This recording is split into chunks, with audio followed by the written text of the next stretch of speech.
Muito bem, pessoal. Então a gente começa, né, essa discussão da tarde de hoje.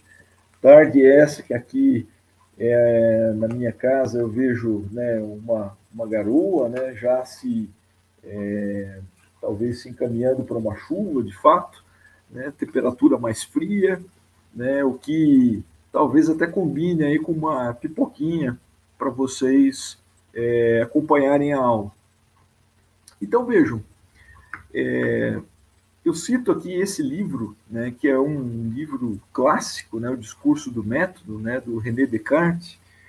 E por que eu cito esse livro? Porque ele talvez seja um divisor de águas, né, um definidor da perspectiva de metodologia científica, ou seja, de enxergar, né, algum problema com uma estratégia resolutiva pautada por um método. Quer dizer, o cientista necessariamente, a partir dessa visão cartesiana aqui colocada, o cientista necessariamente precisa responder as perguntas através de uma organização sistemática e metódica que dê conta dessa questão a qual ele se propõe a responder.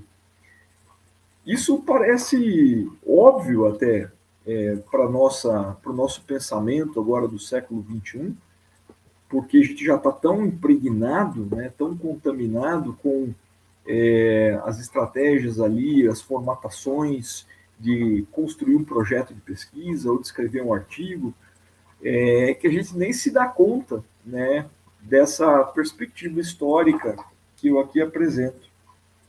Então vejam que antes disso não havia, de fato, nenhuma ideia do ponto de vista de se estabelecer, né, um rol ali de propostas de resolução de problema, certo? Então esse livro ele é um divisor de águas justamente porque ele é o primeiro, né? Ele é um marcador histórico dessa propositura e, portanto, a ciência moderna ela se define a partir desse olhar que o Descartes colocou. E é um livro, né, que se subdivide em 6 partes, né? E eu obviamente recomendo muito a leitura. E ele se divide em 6 partes. Essa primeira parte diz respeito a considerações gerais sobre a ciência, né, e sobre, inclusive, um pouco da vida que ele levava à época. A segunda parte do livro fala sobre as regras do método. E é nessa parte, né, esse capítulo propriamente, que eu quero trazer alguns elementos aqui para vocês nessa aula. Parte 3 fala das regras morais advindas desse método. Percebam que, como a gente já fez uma discussão na primeira aula falando um pouco da ética como sendo uma perspectiva, né, de um ajuste social, de um acordo social, né, ou, como Rousseau coloca, de um contrato social entre os indivíduos, né, de uma sociedade, né, de um coletivo de pessoas. Assim como a gente tem essa perspectiva moral e ética que advém do pensamento clássico grego, o Descartes também mostra essa herança, né, em seu pensamento, essa herança clássica, a partir do momento que ele propõe uma reflexão moral advinda deste método científico que ele se propõe a descrever. Então, olha como as coisas ainda são imbricadas, né, no sentido de que a moral ainda tem, né, uma perspectiva ali quase que de universalização, né, ou seja, de explicar muitas coisas, inclusive aquelas coisas que seriam relacionadas com a ciência. A parte 4 diz respeito às razões da existência de Deus e da alma, né? Então, uma parte um pouco mais metafísica do livro. né? Descartes era um indivíduo que ficou órfão, né? Se eu não me engano, com 1 ano de idade, ou com 3 anos, né? Confundo os números, mas eu acho que é com 1 ano. E ele foi estudar, né, numa escola jesuíta. E ele teve uma formação, portanto, né, católica, cristã, que deixa marcas, né, e traz uma bagagem muito forte, né, inclusive no seu pensamento como cientista. É muito comum a gente ver filósofos, né, pensadores desse período histórico, né, que dá início, né, à modernidade, o próprio Kant, né, que embora tinha um pensamento quase que de uma laicização, né, do cristianismo, todos eles tinham, né, uma carga, né, religiosa, né, espiritual, portanto, bastante forte. E isso chama atenção, né, quando a gente analisa o pensamento desses grandes filósofos. Né? A parte 5 fala do funcionamento do coração e outras dificuldades da medicina, quer dizer, ele toma como exemplo, né, a questão da mecânica cardíaca e discorre um pouco mais, faz um mini tratado sobre o funcionamento do coração, e é muito interessante para quem é fisiologista, como eu, né, ver como que eles encaravam, né, esses problemas biológicos, né, essas questões biológicas, né, isso também é muito interessante quando a gente lê, né, por exemplo, Parva Naturalis do Aristóteles, né, que é um ensaio onde ele se propõe a responder, né, várias questões de funcionamento, né, dos organismos, principalmente de mamíferos. Então, a gente vê o quanto que eles conseguem relacionar uma série de, eu diria que, conceitos da física, por exemplo, com a biologia, e com isso tentam responder essas perguntas a respeito do funcionamento de um organismo ou de um órgão, seja de um ser humano ou de um outro mamífero. E a última parte, né, do discurso do método, né, a parte 6, aborda as razões que o levaram a escrever. Né? Então, ele fala um pouco sobre, né, esses fatores que o motivaram, né, a documentar um pouco mais esses pensamentos dele. Eu quero só, antes de chegar na parte 2, que é a que mais nos interessa, eu quero trazer um recortezinho muito breve da parte 1, que eu acho que é bastante reveladora de algumas coisas, de algumas heranças, né, do pensamento cartesiano. Então, se me permitam, eu vou ler aqui com vocês. Logo que a idade me permitiu livrar-me da minha sujeição de meus preceptores, ou seja, ele vivia, né, naquele mosteiro jesuíta, né, estudando com os jesuítas, em função, né, de ter perdido os pais muito em tenra idade. Então, ele, assim que ele pode, ele se livra, né, dos seus preceptores e deixei o estudo das letras. Né? Ele resolveu deixar de lado por um tempo. E resolvendo não procurar outra ciência, senão a que poderia encontrar em mim mesmo, ou então no grande livro do mundo, empreguei o resto de minha mocidade a viajar, em ver cortes e exércitos, e recolher diversas experiências, a experimentar-me nos encontros que a fortuna me propusesse, e por toda parte a refletir sobre as coisas que se apresentassem e das quais eu pudesse tirar algum proveito. Vejam que, primeiro ele fala que ele queria,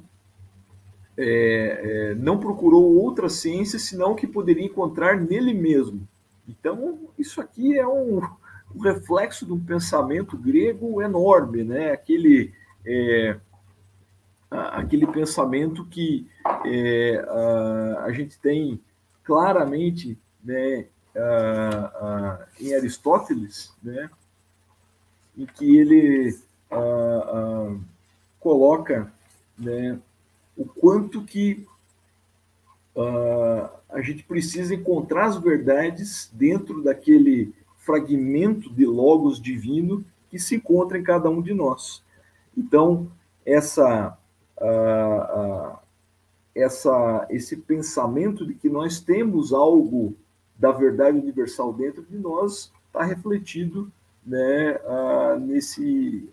nessa frase que o Descartes coloca aqui. Além disso, percebam que essa possibilidade de sair, viajar, aproveitar a mocidade para ter outras experiências, também reflete que ele tinha uma vida bastante aristocrática, né, por assim dizer, né? Ele podia se dar ao luxo, embora não fosse alguém assim de posses, mas ele podia se dar ao luxo de viajar, de ter essa condição, né, de ver o mundo e de ter outras experiências. Então isso também chama atenção, porque os gregos colocavam que aqueles que podiam, né, se dispor do tempo para refletirem, para estarem dedicados a uma vida de ócio, né, ou seja, de reflexão, de pensamento, eram aqueles que tinham uma moral mais elevada. E só podia se conceber pessoas com esse luxo, né, aqueles que eram aristocratas, né? Quem precisava trabalhar, né, para viver e ganhar vida com o comércio e assim por diante, né, negando o ócio, né, esses indivíduos, é claro que eram de uma moral inferior, portanto, não poderiam ocupar outros postos na sociedade. Então, Descartes ele tem digamos, essas características, né, que o assemelham, por exemplo, com um pensador grego clássico, até no seu comportamento. Então, falando agora das regras do método, né, propriamente, né, seria referente ao segundo capítulo,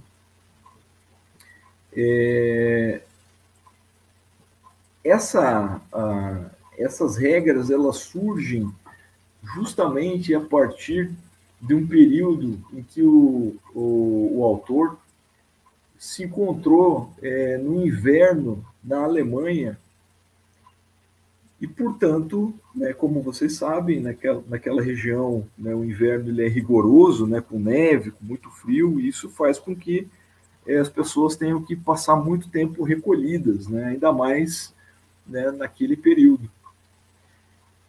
E com isso, né, o Descartes passou, né, muitos meses observando não só o que a vista alcançava para além da janela, mas também o que ele tinha dentro dos aposentos dele. Então ele começou a observar objetos, móveis, começou a comparar, né, objetos que seriam idênticos, né, produzidos à mão, né, por artesãos, né, e com isso ele começou a perceber algumas coisas, né? E uma das coisas que ele percebeu, e eu transcrevo aqui para vocês, é o seguinte: não há tanta perfeição nas obras compostas de muitas peças, ou feitas por vários mestres, como naquelas que são trabalhadas por um só. Então, essa percepção já indica que ele era alguém muito observador, né? Detalhista, de fato, né? Alguém que a gente pode chamar como um perfeccionista. E a partir do momento que ele observa, então, que essas peças né, têm diferenças entre si e que essas diferenças talvez são menores quando o mesmo artesão produziu, né, essas peças em série, ele começa então a verificar que é uma clara inferência acerca da necessidade de se ter um método capaz de reproduzir à perfeição alguma obra. E isso seria uma qualidade muito importante, né, dentro do ponto de vista da produção de uma peça. Eu quero só trazer um ponto que eu até nem tinha preparado aqui na forma de slide, mas me ocorreu agora. Quando a gente pensa, né, nas questões que envolvem, né, os fatores conflagradores, né, aqueles fatores que vão fazer com que um artista possa materializar a abstração do seu pensamento numa obra concreta, palpável, visualizável e assim por diante, né? Detectável pelos sentidos, né? Uma obra com características sensoriais, né? Por excelência. A gente percebe que dentro desse pensamento por trás da arte há uma questão, né, de ineditismo e de, como diria Nietzsche, de motivação guiado por forças ativas. Então a obra precisa ser uma obra de arte, ela precisa ser única, ela precisa ser algo que reflita aquela força existencial do artista e, portanto, seja singular na sua acepção. Portanto, aplicar a lógica que o artista precisa aplicar para uma condição metodológica parece que não casa, né? Ou seja, não há um acoplamento, não há uma complementariedade. Pelo contrário, né? Se esse ineditismo, essa singularidade, que cada peça, por exemplo, é única, cada quadro é único, e a repetição, portanto, de uma mesma peça ou do mesmo quadro seria algo apequenador para o artista, algo que seria produto de uma força reativa e não de uma força ativa, novamente falando em Nietzsche. Isso é exatamente o oposto desse pensamento metódico, né? Desse pensamento proposto aqui pelo Descartes, que justamente imagina que para que a perfeição seja atingida, a gente precisa ter reprodutibilidade. Olha que interessante, pessoal, né? A gente ter essa dicotomia, né? Esse quase que maniqueísmo, né? De formas de se enxergar a ciência e a arte, né? Que é um tema que sempre me atraiu bastante. Eu já até escrevi alguns ensaios a respeito, e eu acho que todo aquele pesquisador que se dedica, né, a estudar a arte precisa necessariamente ter algum nível de reflexão nessas linhas que eu estou colocando aqui para vocês. E, ao mesmo tempo, um cientista que tem os dois pés ali num plano cartesiano, ele precisa entender que a arte ela não é, por exemplo, um fruto de uma mera reprodução à la Romero Brito, né, por exemplo, ou à la outros artistas, né, que licenciam os seus produtos e, portanto, não obras de arte, e com isso tornam, né, a arte um simples cifrão. Então, acho que é importante a gente ter esse tipo de pensamento e mutuamente nos entendermos, porque há um ponto de convergência. Esse ponto de convergência não vai dar tempo até de a gente ficar discutindo na aula de hoje, nem é o objetivo, mas é um ponto de convergência muito mais voltado para os objetivos, né, dessas duas formas, né, de se interpretar o mundo, né, ciência e arte, como sendo, em alguma medida, complementares. Muito bem. Então, vejam, voltando agora ao pensamento, né, cartesiano, a gente precisa entender que aqui a reprodutibilidade é o que conta. A reprodutibilidade, ela garante com que uma metodologia seja eficiente. Se vocês estão, por exemplo, fazendo uma curva de calibração, né, para depois testar as amostras de vocês, vocês terão que fazer tantos pontos quanto necessários para obter ali uma curva de calibração o mais perfeita possível, para que essas amostras possam estar dentro de toda aquela margem de extrapolação que essa curva de calibração permite. Então, isso é, claro que fundamental para garantir que esse método funcione.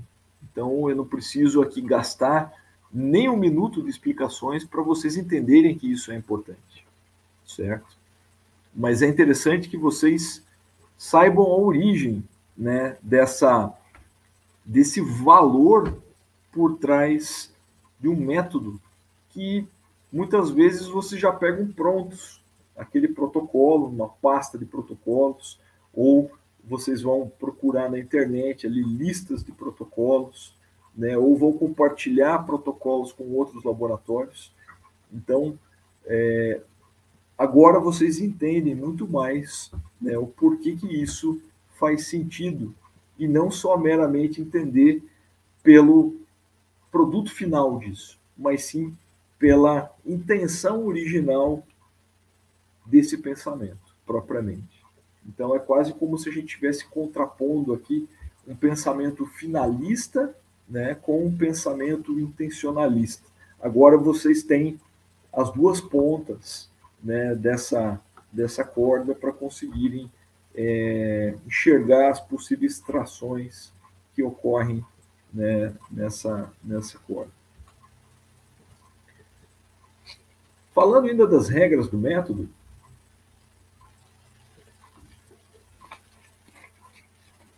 a gente vê que o Descartes classifica as pessoas em dois tipos. Olha só aquela perspectiva da moral ainda, mesmo derivada de uma condição que é metodológica.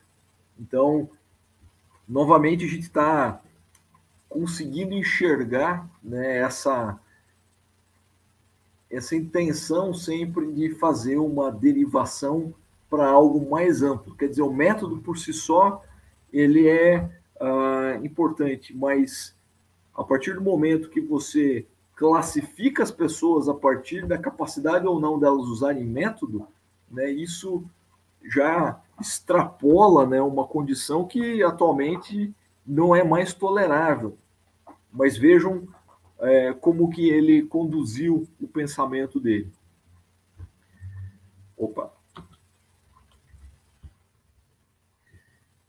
Pessoas que se julgam mais hábeis do que elas são e não possuem paciência para conduzir com ordem os seus pensamentos, estas estarão perdidas por toda a vida. Então, ele aqui já determina, né, que essas pessoas menos hábeis e que não conseguem conduzir, né, os seus pensamentos, segundo ele, com organização, com ordem, elas são pessoas perdidas, né? Então, essas não vale a pena nem a gente tentar estender a mão. As que possuem bastante razão e modéstia para julgar que são menos capazes de distinguir o verdadeiro do falso que outras pessoas. Essas né, compõe uma segunda classificação, né, a qual, obviamente, ele se encaixa, né, ele se enquadra. Então, é interessante porque nenhum pensador que se propõe, né, a fazer classificações morais como essa que a gente está vendo aqui, baseado nas suas premissas, nenhum deles vai se colocar no lado mais frágil ou menos capacitado dessas classificações. É bem, eu diria que revelador, né, do quanto que essas classificações favorecem aos seus proponentes, né? Então, ele se considera alguém com bastante razão e modéstia, né, para julgar que são menos capazes de distinguir o verdadeiro do falso que as outras pessoas. Portanto, isso daria uma vantagem essa indicadora de uma sabedoria, de uma condição ali de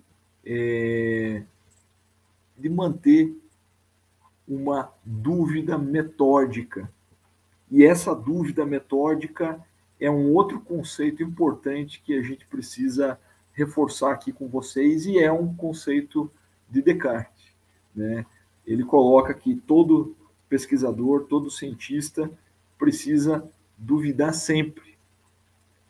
E essa dúvida, ela deve ser, inclusive, uma dúvida com método, portanto, uma dúvida metódica. Ou seja, a certeza é algo improvável. Então, talvez a única certeza, como ele coloca, é de que haverá dúvida. E eu acho que esse recorte do pensamento dele é um recorte que vale muito a pena a gente destacar e colocar em prática na nossa rotina diária como pesquisadores. Porque quando a gente vai analisar um dado, quando a gente vai aplicar um teste estatístico, quando a gente vai relacionar um determinado resultado com a literatura, a gente sempre precisa fazer isso com cuidado. Talvez essa dúvida metódica se traduza num cuidado metódico, se traduza, né, numa forma de não haver precipitações na hora de traçar conclusões. Eu acho que esse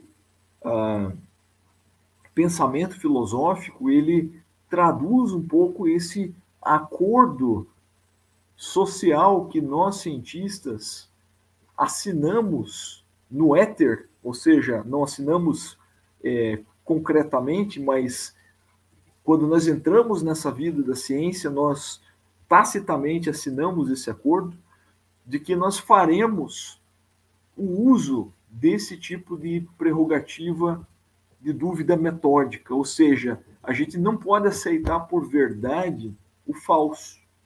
A gente não pode aceitar por verdade o duvidoso. A verdade, ela é algo, eu diria que, muito difícil de ser alcançado. A verdade absoluta sobre algum fenômeno, sobre algum mecanismo que se esteja investigando.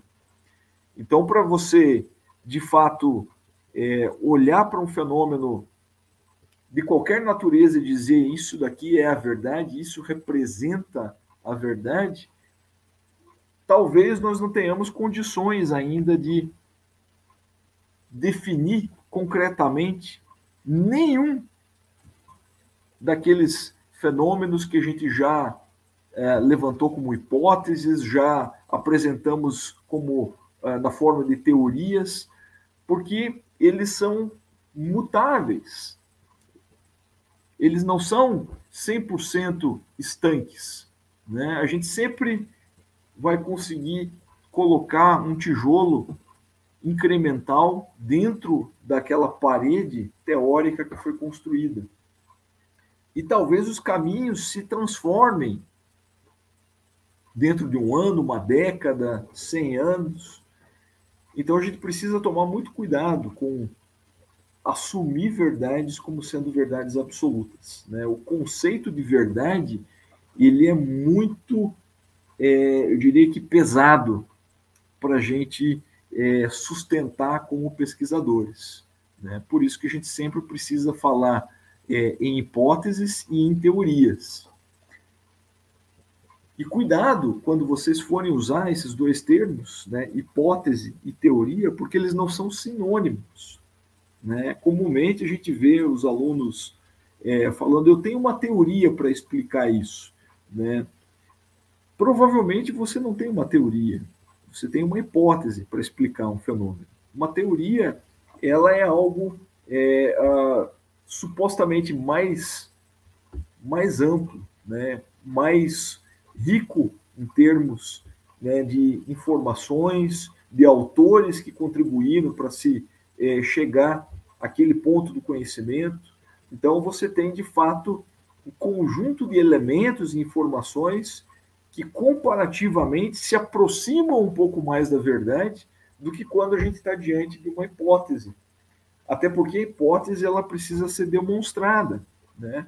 Você tem uma hipótese, né, uma H1, por exemplo, e necessariamente você vai ter uma H0, uma hipótese de nulidade.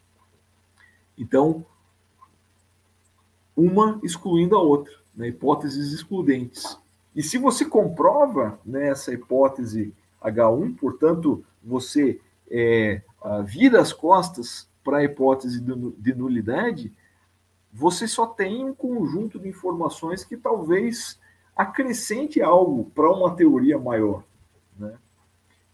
Mas você não estará diante de uma teoria propriamente, certo? E eu diria que, certamente, né, sem dúvida, mesmo uma teoria, por mais que ela se aproxime, ela não é a tradução mais fiel da verdade.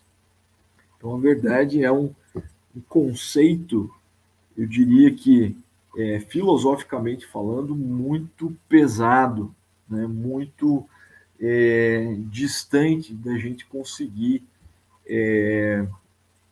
abraçar em sua plenitude, por mais limitada que seja a área do conhecimento que seja investigado, certo?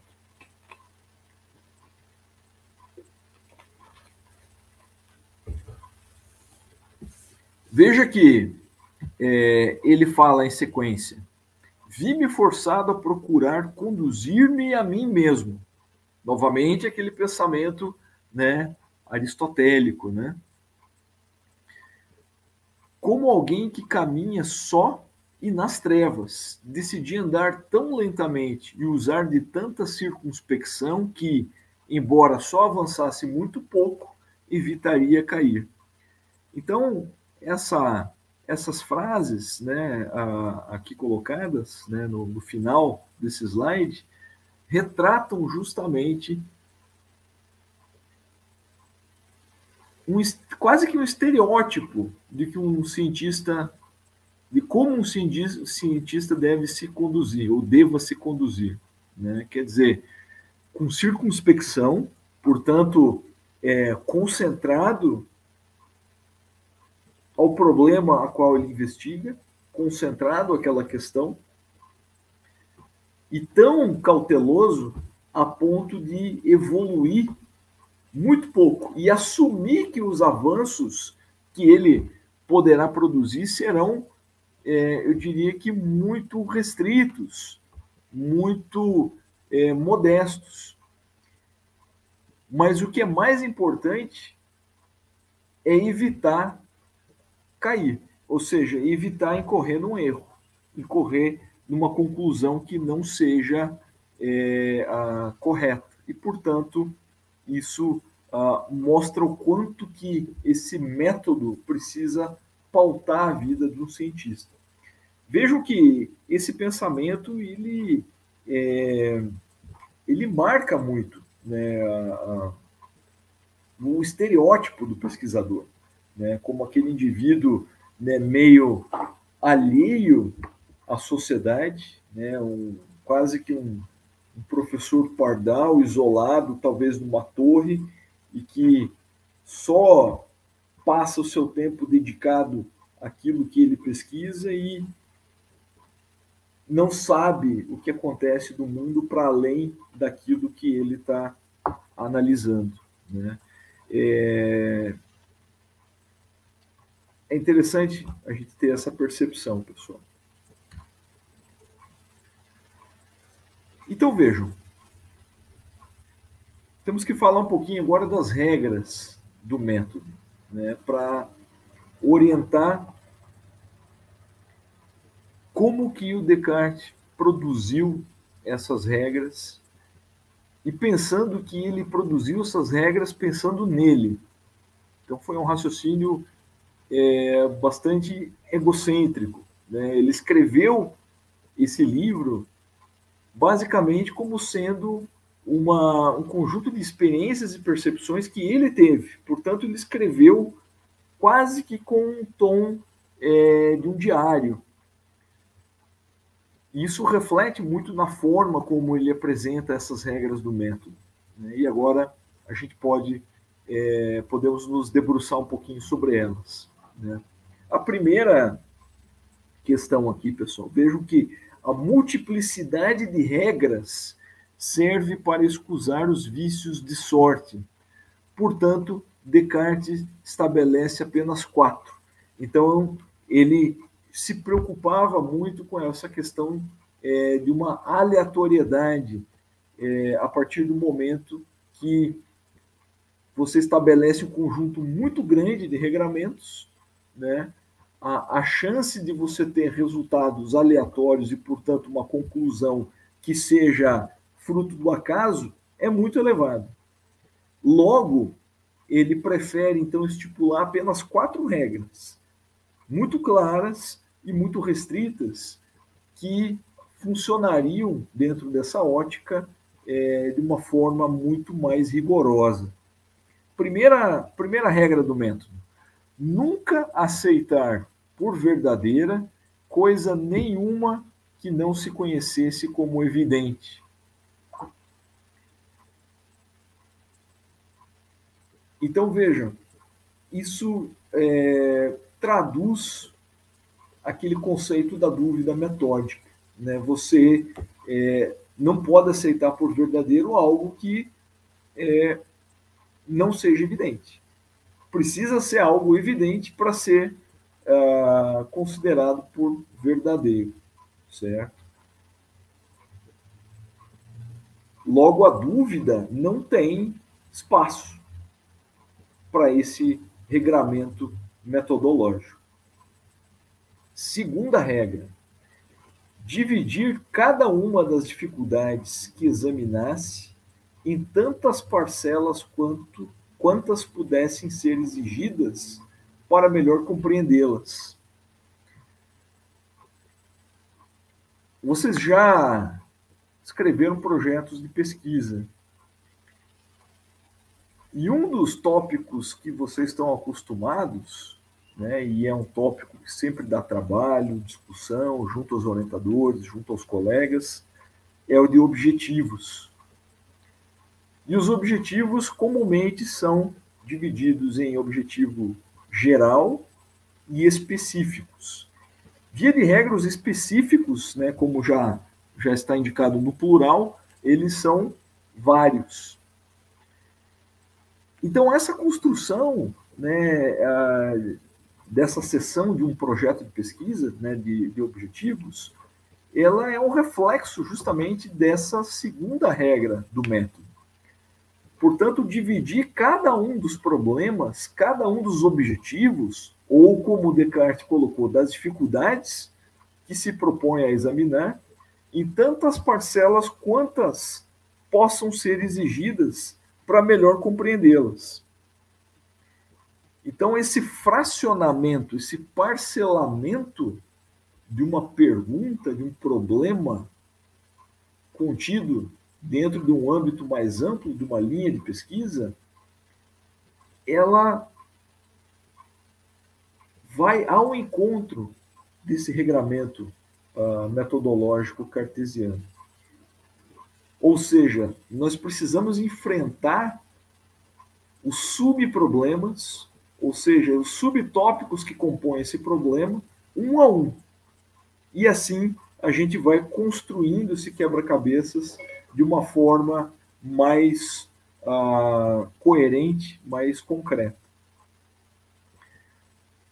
Terceira regra. Aqui está a App Store. Não sei por que o meu celular começa a falar do nada. Só um minutinho, pessoal.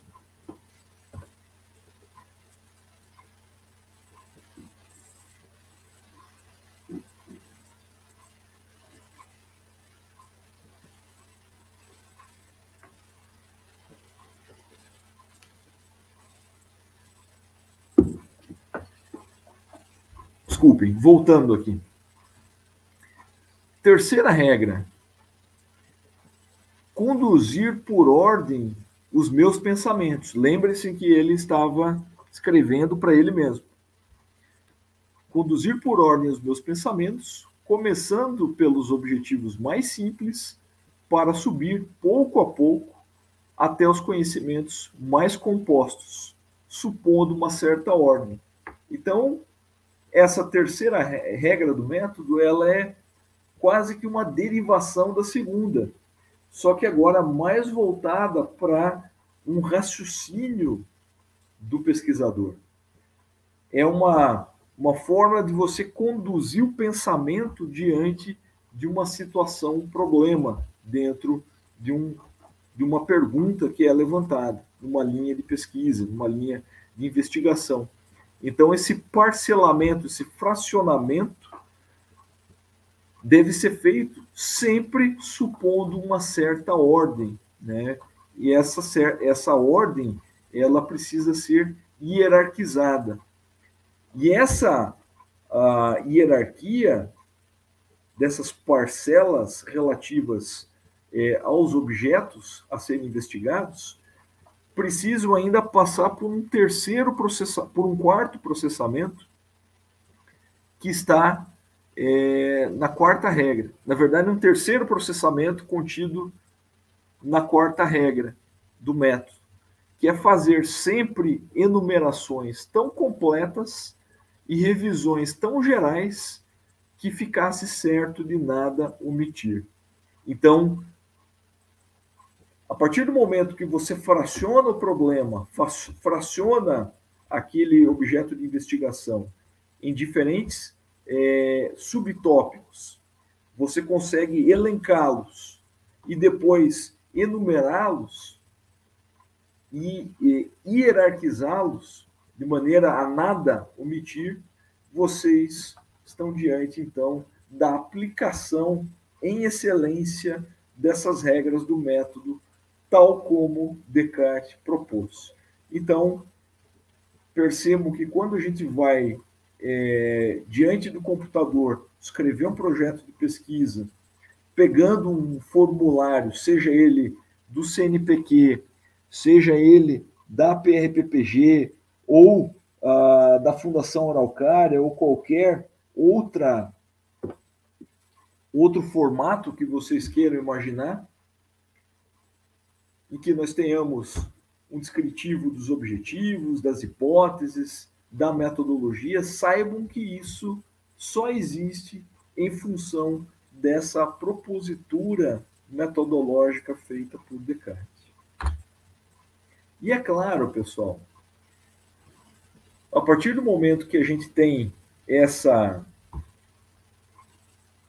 estruturação aqui apresentada, dentro dessas regras do método, é possível a gente estabelecer, então, uma analogia, né, como essa que está apresentada aí para vocês, né, de uma escalada, onde a gente parte de uma condição aqui na base de menor complexidade e vamos escalando em direção a um ponto de maior complexidade dentro dessa linha de investigação. É o que é chamado, né, pelo Fox, de escada ontológica, que propõe que a estrutura de formação do conhecimento se dá hierarquicamente, aumentando a cada degrau a sua complexidade semântica e conceitual. Então, quando a gente está diante, né, de um projeto num mestrado, a gente tem um nível né, de complexidade, até em função do tempo, né, o cronograma ser mais restrito, né, 24 meses, que nos limita em termos, né, de atingimento de um certo nível de complexidade. Que a partir do momento que a gente está diante agora de mais ferramentas, de mais cronograma, idealmente de mais recursos, a gente pode estender essa escada, estender a complexidade, fazendo com que essa hierarquia de complexidade se alcance, né, atinja novos patamares. E assim sucessivamente, num pós-doutorado, e assim vai. Então vejam que essas regras do método mostram, inclusive, o quanto que a gente consegue evoluir do ponto de vista de conhecimento acumulado dentro de uma linha de pesquisa, dentro de uma área do conhecimento.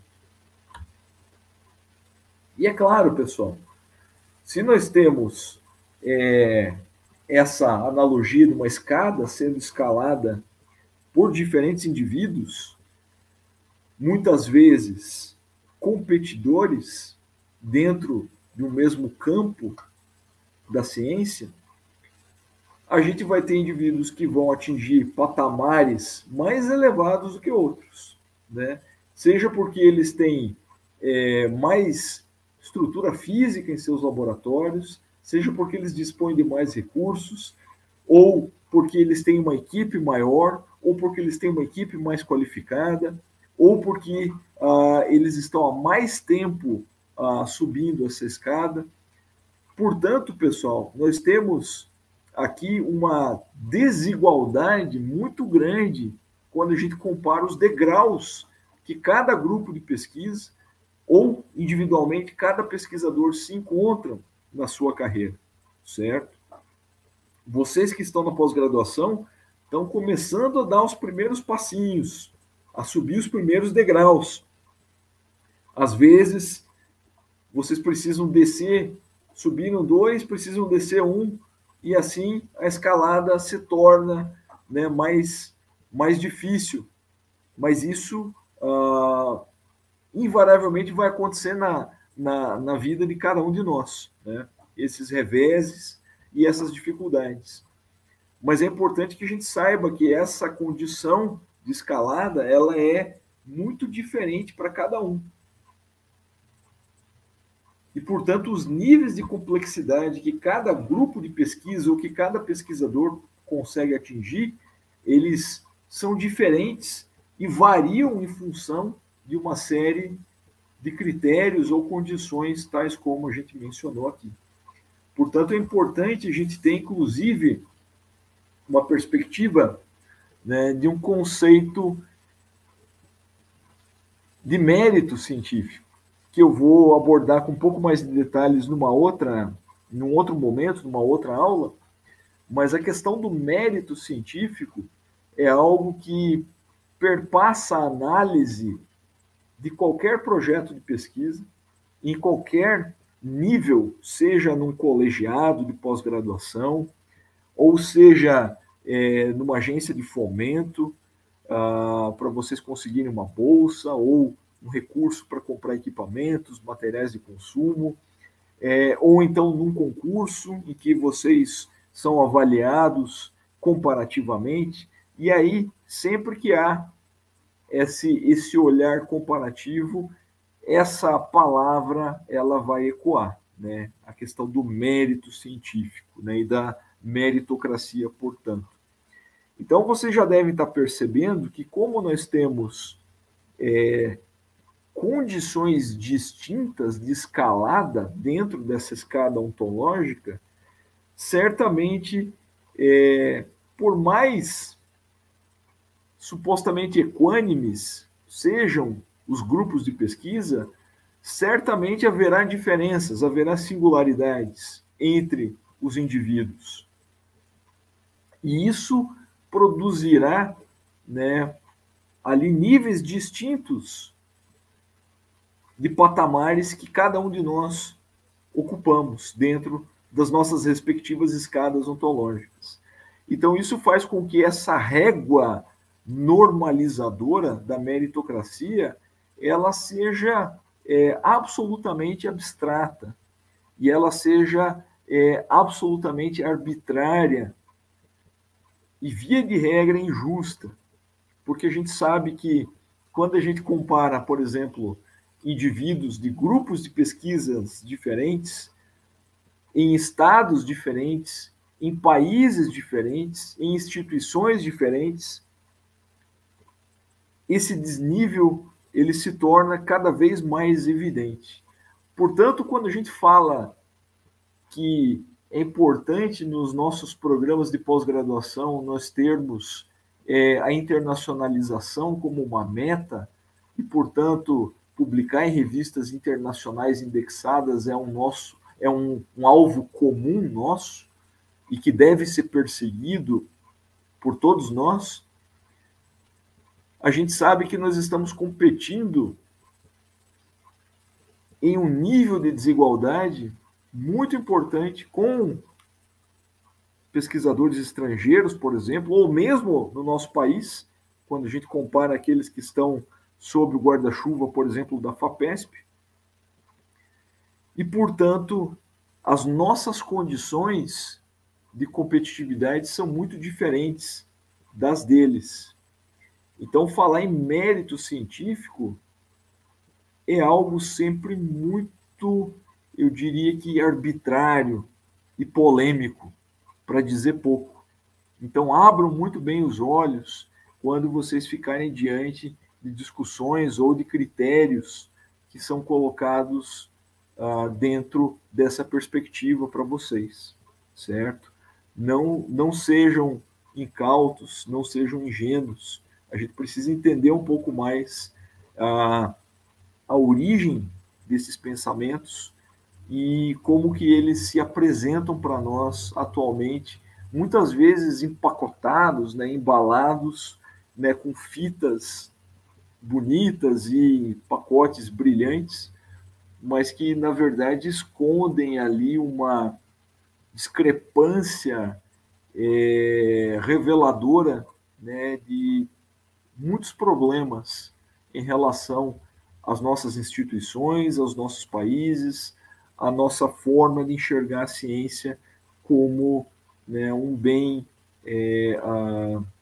um patrimônio nacional, algo voltado para a soberania de um povo, certo? Então precisamos ter isso muito claro, né, nas nossas cabeças, para que a gente não seja simplesmente alguém que aceita e aplaude os critérios que nos são impostos. A gente precisa ter essa, eu diria que essa crítica